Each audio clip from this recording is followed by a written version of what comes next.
Good morning, everybody, and this is your DAX setups for today. So we are waiting for the Feds at the moment, so this up and down is still going to continue. I do believe that you do need to keep this trend line in your sights. It's a bit messy, but I do believe you need to keep it in your sights. And you do have another one that's forming now on the downside, so you do have a bit of a consolidation triangle forming. And if I just zoom in a bit, just take away some of the noise, you can see how this is just playing with the moving average for the last couple of weeks. Since May, middle of May, yeah, so from around the 15th of May, we've just been going sideways. So we do have sort of a close back above the moving averages, and it looks like a bit of a crossover happening, but nothing else really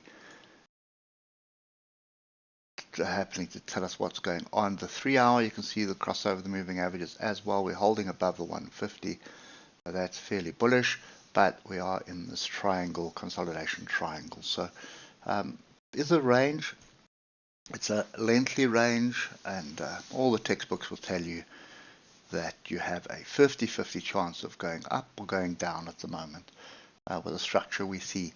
So very difficult to try and jump in on this. And looking at the hour, to be honest, I did try jump in somewhere where the market opened here, basically got stopped out for break even. Wasn't prepared to just sit through this and wait. So for me, on the hour, crossover all the moving averages, retest of the crossover. The logic is quite simple here.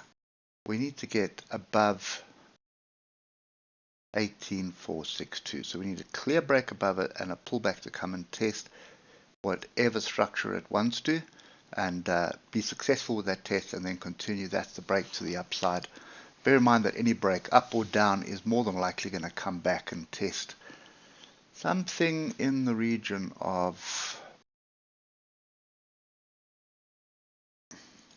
18,420. So for me, longs start coming into play above 18,462. I'm not interested in shorts. Simple as that. And if you look at the 15 minutes, yesterday's chaos was absolutely crazy.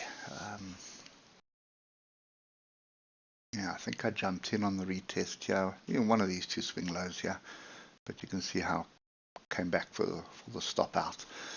Anyway, for me, we need to wait for the Feds, and that's only tonight, so you're probably going to have sideways price action. We had a good set of results on earnings yesterday.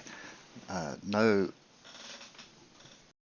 should I say, chaos or tech-fueled chaos. So everything looks pretty good on that front, but we are just waiting for the signs of interest rate cuts. I think that's the big thing at the moment. Anyway, I'm set on hands until after the Fed, so we won't even bother looking at it today.